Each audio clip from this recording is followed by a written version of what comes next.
ladies and gentlemen, hello and hi. This is another episode of Starstruck with RJ Rachit at One World News. और आज जो हमारे साथ है, she is a very well-known face, not just now. वो बहुत छोटी थी तब से हम सब उनको जानते हैं. So please give a round of applause for none other than हमारी सबसे प्यारी Anandi and Avika Gaur. Thank you so much for the warm welcome. मैं बहुत ज़्यादा excited हूँ आजकल क्योंकि पहले तो obviously लोग मुझे कहीं पे भी जाती हूँ अब भी आनंदी बोलते हैं और मेरी excitement और भी ज़्यादा बढ़ चुकी है क्योंकि बालिका वधू season 2 भी आ रहा है. So there is a lot happening in life and I'm super excited. So as you have started, मैं सवाल शायद बाद में पूछता, but बालिका वधू season 2 आ रहा है तो क्या हम उसके अंदर कहीं कुछ आपको भी देखने वाले हैं? पता नहीं, you never know. I would love to keep that mystery alive जितना हो सके. So, नहीं, वो जिस तरह से पता नहीं बोला वो mystery बन गया अपने आप में. So I'm I think glad.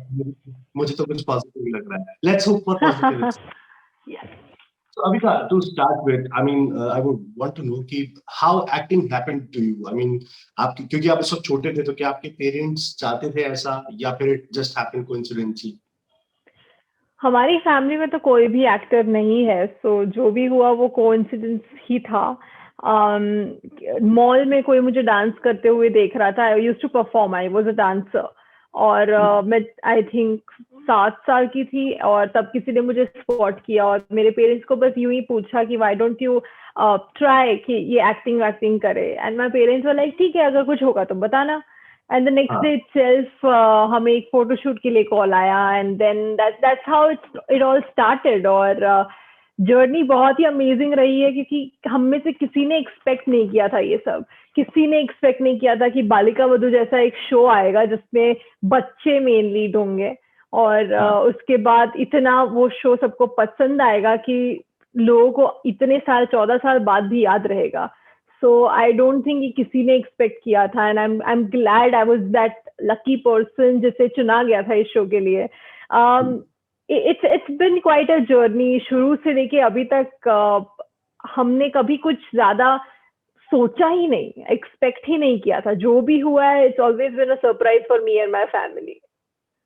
It just happened to you. Yeah, absolutely. So you just said you were 7 years old that time जब बालिका वधू आया.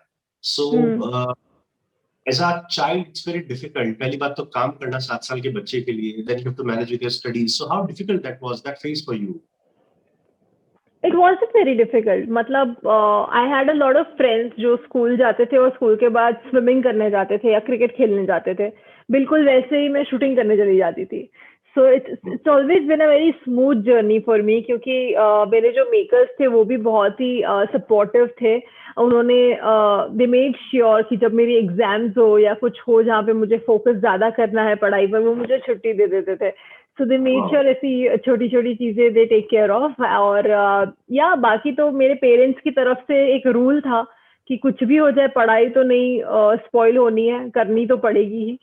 So I was anyway very serious with all the regular things that a regular person does. चाहे वो schooling हो या random cousins के साथ घूमना हो, नानी के घर जाना हो. I did all of that. It was all normal. और difficult बिल्कुल भी नहीं था to be very honest. Because at that age जब आपको इतना कुछ मिल जाता है आपको फ्रेंड्स भी बहुत सारे मिलते हैं. अब मेरे स्कूल में everybody wanted to be my friend because you know I was acting, I was somebody known. उनके पेरेंट्स आकर मुझे मिलते थे स्कूल के बाद just to know what happens in my life. मेरी टीचर्स मुझे ये नहीं पूछती थी कि होमवर्क क्यों नहीं किया, ये पूछती थी कि कल एपिसोड में क्या होने वाला है. So the kind of attention you get at that age, I think it always makes you happy. Then you I don't think कि कोई भी उनमें से किसी भी चीज को कोई difficulty की तरह देखा है मैंने. So मतलब बहुत अच्छी चीजें होती, बहुत पॉजिटिव थी चीजें आपके लिए. You were as a person बहुत खुश थी. But मैं जिस टाइप का कैरेक्टर आप कर रहे थे उसकी बात करूँ, एक बहुत important issue है वो हमारी सोसाइटी का. So when you were so young, तो were you aware of that issue कि क्या है ये, क्यों है ये, कुछ समझ थी उन सब चीजों की या कुछ भी समझ थी तो कैसे आई मतलब? I think जब बालिका वधू शुरू हुआ था, according to me and my understanding at that age, मुझे लगता था कि ये सब हिस्ट्री है. मुझे लगता था कि राजा राम मोहन रॉय जी अपोज करते थे, हमने हिस्ट्री बुक्स में बहुत पढ़ा है, and that is it. Later जब बालिका वधू शुरू हुआ और हम प्रमोशंस के लिए यहाँ वहाँ जाते थे, राजस्थान, यूपी, एमपी, हर जगह, तब जाके पता चला धीरे धीरे कि ये आज भी होता है, ये अब भी की कहानी है। And I was sad when I got to know this. जब ये बबल फूटा था मैं बहुत शॉक में थी कि मुझे बिलीव नहीं हो रहा था कि क्योंकि मैं तभी सिर्फ यही सोचती थी कि मैं खुद 8 साल की हूँ, और अगर मेरा अभी शादी करा दे तो पता नहीं मेरे साथ क्या होगा। And that is what was happening. Like I still felt कि I am from a city like Mumbai, तो मुझे थोड़ी बहुत तो समझ है, बट गांव में किसे क्या ही समझ है उस एज पे। एंड अगर वैसा कुछ मेरे साथ भी अगर होता तो मैं डर जाती। तो I was just that thought कि ये होता है, ये मेरे लिए बहुत ज्यादा शॉकिंग था। आपने प्रिडोमिनेटली ज्यादातर साउथ इंडियन फिल्म्स ज्यादा करी है, सो माय क्वेश्चन, क्या ऐसा है कि हिंदी सिनेमा में काम मिलना मुश्किल होता है, that's why you to go to south Indian films, और there is some other reason behind it? नहीं, I had many options, I chose Telugu. I really think that जो तेलुगु मूवीज होती हैं उनके जो कॉन्सेप्ट्स होते हैं, आई मीन आप ही देख लो आजकल कितनी हिंदी मूवीज बनती हैं तेलुगु रीमेक, कितनी बड़ी मूवीज हैं लाइक बाहुबली, RRR, जो सबको पता है, पूरी दुनिया को पता है कि ऐसी मूवीज बनती हैं तेलुगु इंडस्ट्री में। So I am very proud of the fact that I work for Telugu industry. And यहाँ के लोग भी मुझे बहुत प्यार करते हैं। So I really like the fact that मैं उनके लिए कुछ कर रही हूँ। And at the same time I do think कि तेलुगु में भी काम मिलना बहुत मुश्किल है, as same as suppose to Bollywood. It's both are equally difficult, both are equally easy for different people, right? So मेरे लिए बॉलीवुड में भी I definitely had options and I had opportunities, but maybe things didn't work out, or maybe that moment I thought Telugu movies made more sense to me. And yeah, that's a journey. I think जब भी बॉलीवुड में जो भी होना होगा वो eventually होगा, और मैं चाहूंगी कि उस एक लेवल का हो जो लोग जिसे देखकर खुश हो। So Avika, I have a special feature on my this special interview. It's called Your First. तो मैं आपको कुछ पहली चीजें बताना चाहूंगा. So to start with your first experience on sets, तो I'm sure वो बालिका वधू पर ही पहली बार गई होंगी, तो पहले दिन पहली बार जब पहुंची तो कैसा था? नर्वस थी, एक्साइटेड थी? How things went for you? My first day of shooting set was not Balika, to be honest. It was a photo shoot for I think Thana Janta Sarkari Bank or something like that. It was with Sachin Pilgaonkar and Supriya ma'am. मेरा जो पहला दिन था वो मुझे हमेशा याद इसलिए रहेगा क्योंकि ये दो बहुत बड़े रिस्पेक्टेड एक्टर्स हैं हमारे इंडस्ट्री के, और उनसे मैं बहुत इंस्पायर होती हूँ क्योंकि वो मेरे लिए एक आइडियल कपल है। नच बलिए जीता था उन्होंने तब ताजा ताजा, so there was a lot, like मैं बहुत बड़ी फैन थी उनकी। And it was a very memorable thing because उन्होंने मुझे बहुत अच्छी तरीके से ट्रीट किया था, and that's what I remember that it was my first day. I was nervous, I didn't know what to do, and they were just telling me very clearly what I need to do. So मुझे जो उन्होंने support दिया without even knowing me, और मेरे लिए वो एक stranger के साथ ऐसे काम करना मेरे लिए सब कुछ ये बहुत नया था। And the kind of love they showed me on my first day of being in this industry, it was lovely. I'll never forget that day. Okay, my next question, your first crush in your life? I think it was Shahid Kapoor. इश्क विश्क देखी थी मैंने ताजा ताजा, उफ मैं तो fan हो गई थी। Alright, next question, your very first experience as a famous person, मतलब जब आपको लगने लगा कि यार अब मेरे को लोग बहुत जानते हैं, अपन फेमस हैं, मैं लोगों को क्या कहते हैं, लोग मुझे सेलिब्रिटी बोल सकते हैं। So when did you started feeling like that? I think the second day of Balika Vadhu. अरे वाह, मतलब हाँ, बिकॉज जैसे ही वो पहला एपिसोड आया मुझे याद है हमारे मोहल्ले में सब एक साथ होके हमने हमारे घर पे टीवी पर देखा था ये। और उसके बाद से तो मोहल्ले में किसी के भी घर पे कोई भी गेस्ट आ रहा हो, रात के 2 भी बजे हो, अविका को उठाओ फोटो खींचनी है। सो वो तो अपनी प्रॉपर्टी समझते थे लोग मुझे। So Avika, there is one thing, a lot of youngsters nowadays are working in web series. They focus as an actor or as an artist towards web series films की comparison में. So what is your I mean कुछ projects हैं जिसमें आप web series वगैरह कर रही हैं, or you totally have a different thought of it कि नहीं यार वेब सीरीज मुझे करनी नहीं है ऐसा?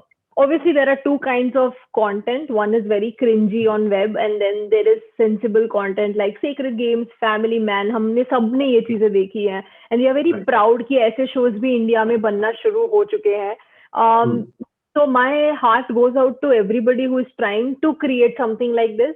मैं खुद अभी एक वेब फिल्म कर रही हूँ Z5 के साथ, and which is in Telugu again. Okay. And I chose to do that web film because I really like the concept. I really think it is something very different, and I have never done anything like that before.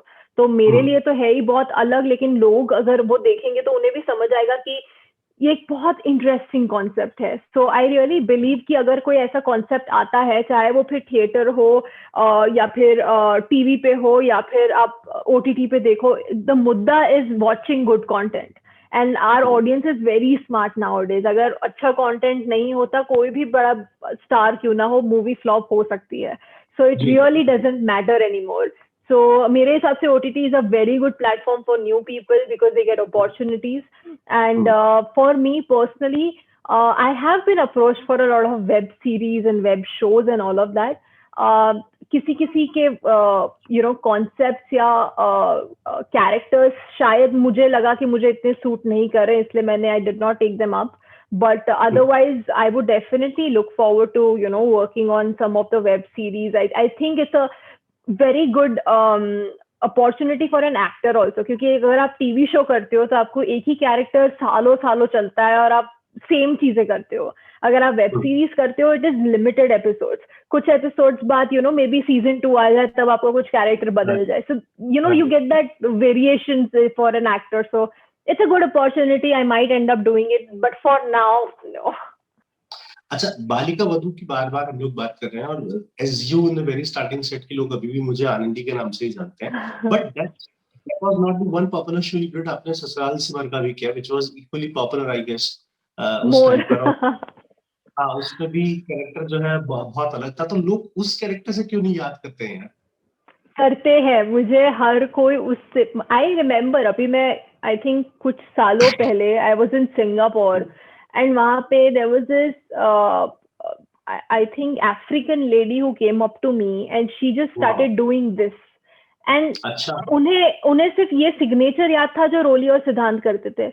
वो कुछ बोल नहीं पा रही थी, वो समझ नहीं पा रही थी क्या बोलूं, सिर्फ ऐसे करे जा रही थी वो. एंड आई रियलाइज कि ससुराल सिमर का also has reached so many houses, not just in India but everywhere around the world, that people know what ससुराल सिमर का is. And obviously Balika Vadhu मैंने 515 episodes किया था, and ससुराल सिमर का I crossed 2000 episodes. So it was definitely a bigger and a more time वाला show for me.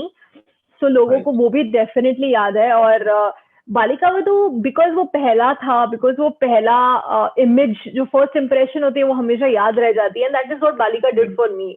आज भी लोग आनंदी इसीलिए बोलते हैं क्योंकि वो पहली चीज थी उनके दिमाग में. But I am sure everybody is aware of Sasural Simar Ka, Roli and all these characters also, because I know the kind of love I have received so many years for इतने सालों तक. अगर आप एक एक्ट्रेस को टीवी पे देखते हो, देयर इज अ पॉइंट जब आप बोर होना शुरू हो जाते हो. बट फॉर्चुनेटली मेरे साथ ऐसा बिल्कुल नहीं हुआ. लोगों ने मुझे हर बार बहुत सारा प्यार दिया. ससुराल सिमर का के टाइम आई वाज मैं कभी मोटी हो जाती थी, कभी पतली हो जाती थी. There were so many things going on because I was a teenager. तो बहुत कुछ हो रहा था मेरी physically. But people showed me love even then. Like I never have any wrong or insulting message or anything till date. Like जब लोग body shaming की बात करते हैं, I again think I have been so lucky कि मुझे कभी ऐसा कुछ भी फेस करने नहीं मिला, क्योंकि लोग मुझे इतने पोलाइट मैसेजेस भेजते थे. मैं आपको एक एग्जांपल दूंगी. जब मैं बहुत ज्यादा ओवरवेट हो चुकी थी लाडो 2 के टाइम, मुझे एक फैन का मैसेज आया था, अविका दीदी I am very sorry, I know this might hurt you, but I would like to tell you that if you work out you will lose weight. That's it. And that is such a sweet message. And trust me, ऐसे जब messages में पढ़ती थी मुझे ऐसा लगता था कि इतने स्वीट लोग हैं जो मुझे प्यार करते हैं, why not I also do something more for them. इसीलिए मैंने अपने आप को ग्रूम करना शुरू किया, वेट लॉस किया. I think it all happened because of the love that they showed me. Right. So a very close co-character with you was Dadi Sa, Surekha ji. Unfortunately, she passed away recently. So, can you share something about her जो आपने उनसे सीखा हो, कुछ ऐसी बातें जो आप लोगों के बीच हुई हो set?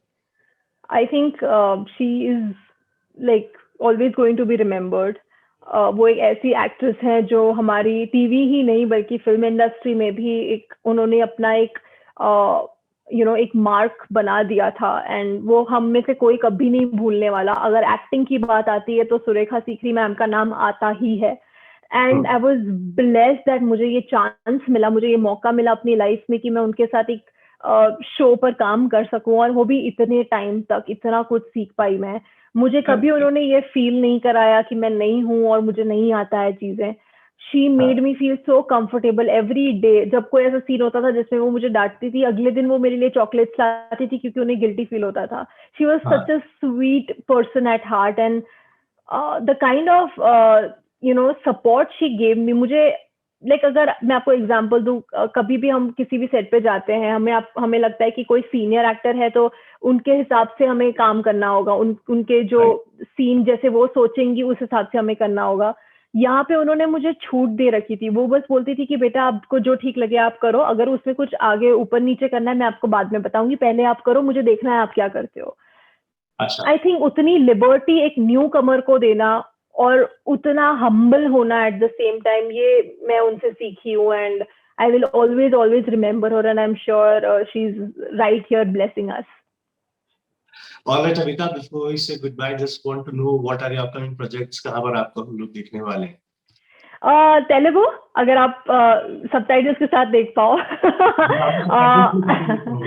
डन. तो आप जरूर देखिएगा. मेरी 8 मूवीज आने वाली हैं और उसमें से 3 मेरे प्रोडक्शन की हैं. And I am really looking forward to all these movies क्योंकि सारे कैरेक्टर्स बहुत अलग है. Specially after the weight loss, the kind of characters I started to get, they are very different and वो नाच गाना, fights, glamour, सब कुछ है and it's going to be so entertaining for my audience. I'm really looking forward to it and yeah, I'm very very excited. मैं जल्दी से चाहूंगी कि हिंदी में भी जरूर कुछ जल्दी करूं, but I think let the right time come and I'll do it. All right, thank you so very much, Amita, for joining us. Thank you. Very good talking to you. Thanks a lot. Bye bye. Thank you so much. Bye.